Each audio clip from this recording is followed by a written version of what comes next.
রাজশাহী মেডিকেলে ভিতরে বসে থাকতে থাকতে অনেক বিরক্ত বোধ করতেছি। এর জন্য ভাবলাম একটু বাইরে আসি। এসে দেখছি যে এখানে কি সুন্দর করে কুকুরগুলো শুয়ে আছে, আমার দেখতে ভালো লাগছে। আমার ভাস্তি আমার সঙ্গে আছে, তো ওকে বললাম যে কুকুরের কিছু একটা ভিডিও করা যায়। এর জন্য ধারে আসলাম, এসে কুকুরগুলোর ভিডিও করলাম। কি সুন্দর করে দুধ খাচ্ছে ওর মায়ের, দেখতে ভালো লাগছে।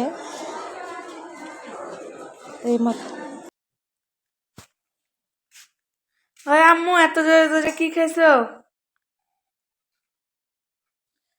তুমি আমাকে আর ভিডিও করছো? হ্যাঁ খাচ্ছি খেজুরের গুড়ের ক্ষীর, মায়ের হাতের ক্ষীর। আরে কি স্বাদ! খাইছো কখনো? খাইছো কখনো? খাইছি তো। তাই? হ্যাঁ, কিরকম লাগছে খেতে? মায়ের হাতের ক্ষীর কি মজা! আগে যখন তোমার যে আলু লাগাতো না, হ্যাঁ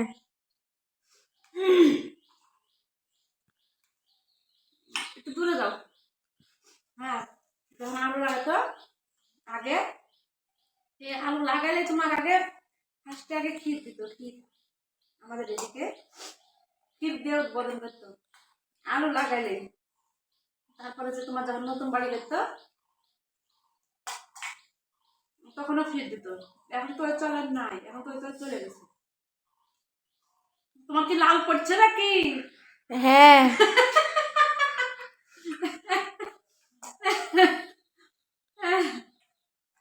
সুয়ানা বলে লাল পড়ছে। খাবে? না না থাক, তুমি খাও। তুমি খাও। দেখো আবার আমার পেট ফুলবে কিন্তু।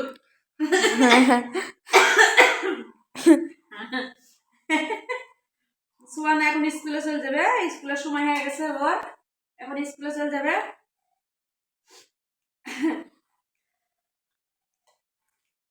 আপনারা সবাই আমাদের চ্যানেলটাকে সাবস্ক্রাইব করবেন, সাবস্ক্রাইব করে পাশে থাকবেন। আমরা হচ্ছে নতুন শুরু করছি, জানি না কেমন আপনাদেরকে আনন্দ দিতে পারবো, তবে ইনশাল্লাহ চেষ্টা করবো ভালো ভালো ভিডিও আপনাদেরকে উপহার দেওয়ার জন্য।